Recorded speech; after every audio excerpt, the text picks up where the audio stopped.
ಸುದ್ದಿ ಇಂಚರ ವಾರ್ತೆಗೆ ಸ್ವಾಗತ. ಬದುಕಿರುವ ವ್ಯಕ್ತಿಗೆ ಮರಣ ಪತ್ರ ನೀಡಿದ ಸರ್ಕಾರ. ರಟ್ಟಿಹಳ್ಳಿ ತಾಲೂಕು ಆಡಳಿತದ ಎಡವಟ್ಟು. ಮಾಜಿ ಸಚಿವ ಬಿಸಿ ಪಾಟೀಲ್ ಅವರು ಸರ್ಕಾರದ ಆಡಳಿತ ವೈಫಲ್ಯವನ್ನು ಈ ಘಟನೆಯ ಮೂಲಕ ಕಟುವಾಗಿ ಟೀಕಿಸಿದ್ದಾರೆ. ಕರ್ನಾಟಕದಲ್ಲಿ ಸರ್ಕಾರ ಯಾವ ರೀತಿ ಆಡಳಿತ ಮಾಡ್ತಿದೆ ಅನ್ನೋದಕ್ಕೆ ಇದೊಂದು ಬಹಳ ದೊಡ್ಡ ಜೀವಂತ ಉದಾಹರಣೆ.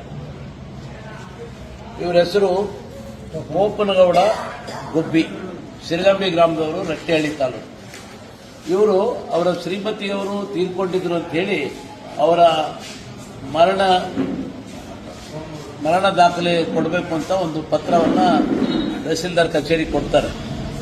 ಆದರೆ ದುರದೃಷ್ಟವಶಾತ್ ಈ ಸರ್ಕಾರ ಯಾವುದಪ್ಪ ಇದು ತಾಲೂಕು ರಟ್ಟಿಹಳ್ಳಿ ತಾಲೂಕು ಸಿರಗಂಬಿ ತಹಸೀಲ್ದಾರ್ ಆಫೀಸಿಂದ ಅವರ ಹೆಂಡತಿ ಮರಣದ ಬಗ್ಗೆ ಪತ್ರ ಕೇಳಿದ್ರೆ ಮೋಪನಗೌಡರು ಮರಣ ಪತ್ರ ಕೊಟ್ಟಿದ್ದಾರೆ, ಮರಣ ಪತ್ರ ದಾಖಲೆಯನ್ನು ಕೊಟ್ಟಿದ್ದಾರೆ.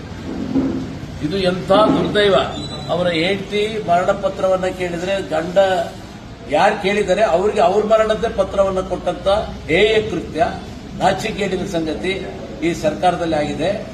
ಇವತ್ತು ಅವರ FID ರದ್ದಾಗಿದೆ, ಅವರ ರೇಷನ್ ಕಾರ್ಡ್ ರದ್ದಾಗಿದೆ.